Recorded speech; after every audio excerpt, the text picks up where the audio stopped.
হাঁস পালন যত সহজ মনে হয় আমার জন্য ছিল ততটাই কঠিন। হাই, আমি ফার্মার অশোক। অনেকেই ভাবে হাঁস ছেড়ে দিলেই সব হয়ে যায়, কিন্তু এই কাজের পেছনে কতটা কষ্ট লুকিয়ে আছে তা শুধু আমি জানি। ভোর হওয়ার আগেই ঘুম ভেঙে যায়, চারপাশে তখনও অন্ধকার, সবাই ঘুমিয়ে থাকে, কিন্তু আমার দিন শুরু হয়ে যায় তখনই। হাতে ঝুড়ি নিয়ে বের হই, সবুজ ঘাস বা শাক সংগ্রহ করি, কারণ আমি জানি ওরা আমার অপেক্ষায় থাকে। ওরা আমার দিকে তাকিয়ে থাকে, যেন আমি ছাড়া তাদের আর কেউ নেই। এই শাকগুলো ছোট ছোট করে কেটে মূল খাবারের সাথে মিশিয়ে দেই।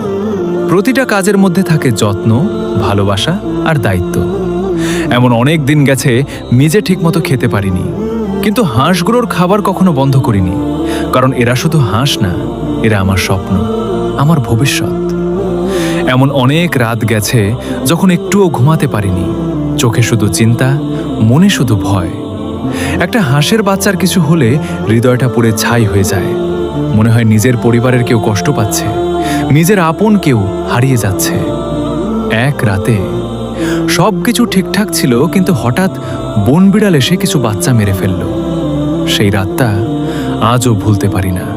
সেই কান্না, সেই অসহায়তা এখনো বুকের ভিতর কষ্ট দেয়।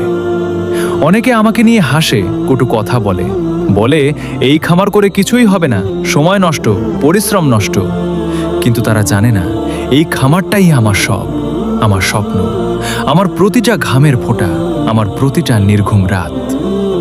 আমার খামার নিয়ে অনেকে শুধু লোকসান দেখে, আবার কেউ শুধু লাভ দেখে, কিন্তু কেউ দেখে না আমার রাত জাগা, আমার হাড় ভাঙা পরিশ্রম, আমার ভেতরের কষ্ট, আমার চোখের পানি। এই পথটা এত সহজ না, অনেক কাঁটা, অনেক বাধা। তবুও আমি থামিনি, কারণ আমি জানি যে কষ্ট করে সে একদিন না একদিন সফল হবেই। আমি হার মানিনি, আমি এখনো লড়ছি, কারণ আমি বিশ্বাস করি একদিন এই কষ্ট, এই চোখের পানি, এই পরিশ্রম সবকিছু মিলেই আমার সফলতার গল্প লিখবে। সেদিন হয়তো মানুষ আমার হাসিটা দেখবে, কিন্তু এই কষ্টের গল্পটা শুধু আমারই জানা থাকবে।